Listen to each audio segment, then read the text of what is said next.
मोजून 3 मिनिटात आपल्याकडे जितके प्रश्न विचारायचे पूर्ण मराठीसाठी आहे. Go on. नवाजुद्दीन सर आणि अमृता मॅम, तुमचं पहिल्यांदा तर मनापासून अभिनंदन. मला आधी सर्वप्रथम जाणून घ्यायला आवडेल की तुमची ही जी काही पहिली प्रोसेस होती, म्हणजे भूमिका तुमच्याकडे आली, कशी होती ती आणि कोणी तुमच्याकडे ती आणली? पहली बार जब आप तैयारी करते हैं कास्टिंग किसने ऑफर लाया हाँ। आपके पास?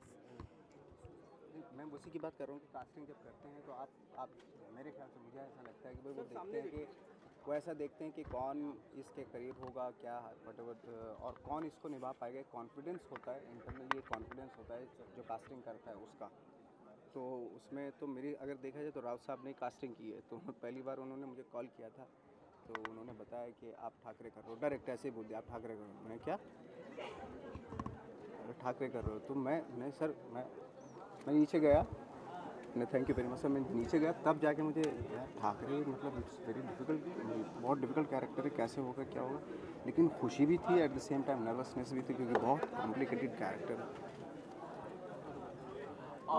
सर, एक तो सेकंड चीज़ हम लोगों ने देखी वो बाला साहेब ठाकरे की हरकतें, यानी कि जो जैसे कि वो रुद्राक्ष जिस प्रकार से पकड़ते थे, जिस प्रकार से वो हाथ ऊंचा करते थे, और एक उनका एक बियर पीने का भी एक अलग स्टाइल था. ये सब स्टाइल्स अडाप्ट करने के लिए आपको कितना वक्त लगा? उनकी कुछ पुस्तक भी है जैसे कि निखारे और वैसा सब, तो आपने वो कुछ पढ़ी थी? मुझे राव साहब ने काफ़ी चीज़ें दी, बताई. और एक जैसे पाइप पीते थे तो उनका हाथ ज़्यादातर ऐसे रहता था, यू नो. और जब स्पीच देते तो यहीं से ऐसे जाता था. तो ये था. घड़ी को हमेशा वो ना यहाँ पे वो होता था क्लॉक देखने का ही.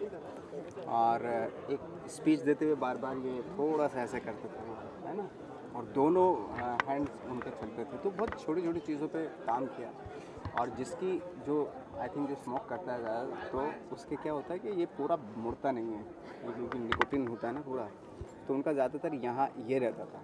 जब वो बात करते थे तो नॉर्मली जब अपने दोस्तों से बातें करते थे तो मोस्टली ऐसे रहता था उनका.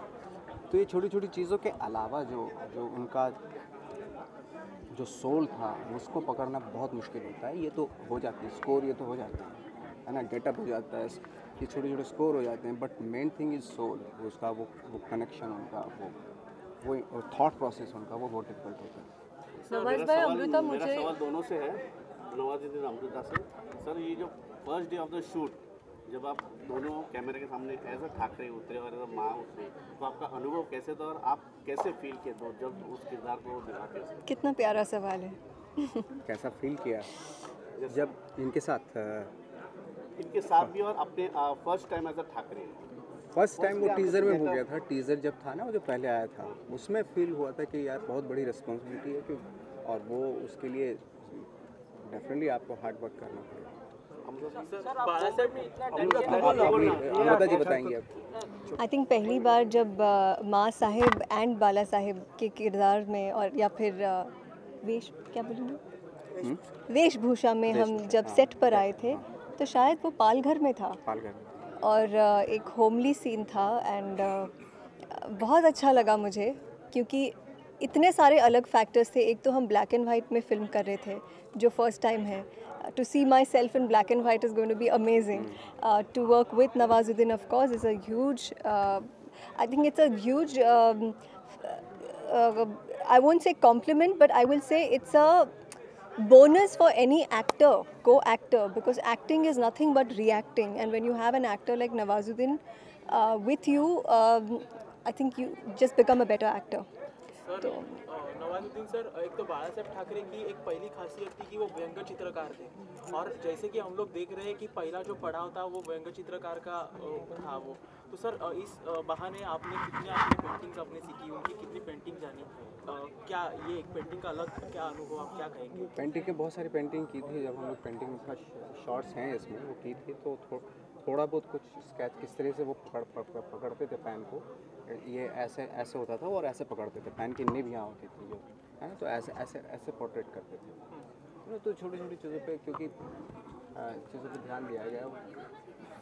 नवाज भाई, अमृता, आज ट्रेलर लॉन्च हुआ है. आपने एक बहुत बड़ी गैप के बाद अब दोनों ने वापस ठाकरे की किरदार में खुद को देखा है, तो इस बारे में आप क्या कहोगे?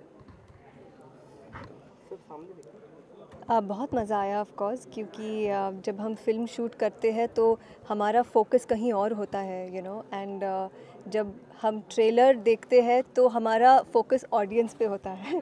So it's a mixed emotion है ना, तभी हम ऐसे होते हैं, हम कुछ नहीं देखते.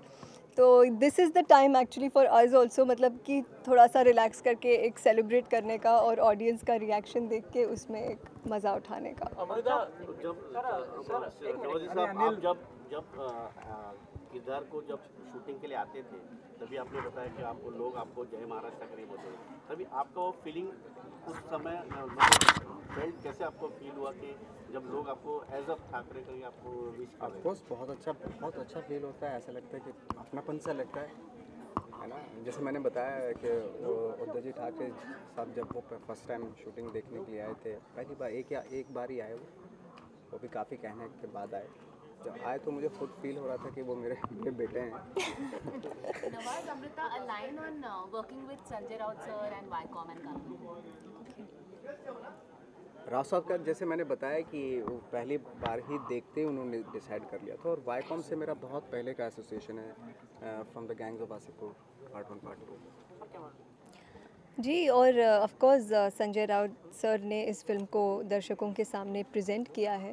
और हमारे जो निर्देशक हैं अभिजीत पांडे, मैं उनको स्पेशली मैं थैंक करती हूँ एज एन एक्टर, क्योंकि उन्होंने सेट पे ऐसा पॉजिटिव माहौल बनाया था और हर शॉट के बाद वो हमें कॉम्प्लीमेंट देते थे. मतलब ऐसे कि मुझे लगता था अभी वो मेरा मजाक उड़ा रहे हैं, but I think that compliment and that positive energy just makes you a better actor, you know, you feel like अच्छा कुछ अच्छा हो रहा है. So you're always looking for that director's validation कहो या फिर affirmation कहो, वो हमारे लिए as actors बहुत ज़रूरी होता है. So Abhijit Pandey was 100% like the most encouraging director. Thank you.